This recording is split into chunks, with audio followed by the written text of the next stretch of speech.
এখন থেকে পুরো দেশকে তুফানের হাতে তুলিয়া দেব।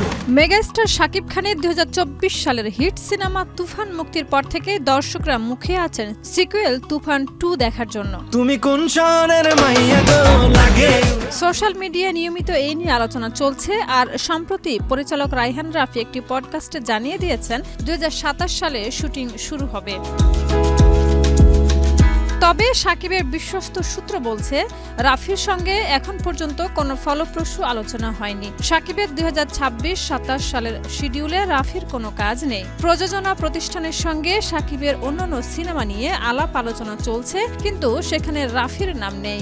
সূত্রের মতে আপাতত তুফান 2 বাস্তবায়িত হচ্ছে না।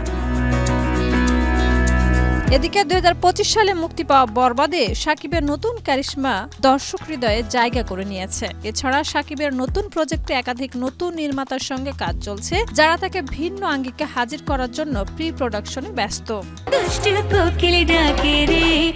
দর্শকরা এখন প্রশ্ন করছেন, তুফান 2 কি আসছে নাকি এই সিকুয়েল স্থগিত?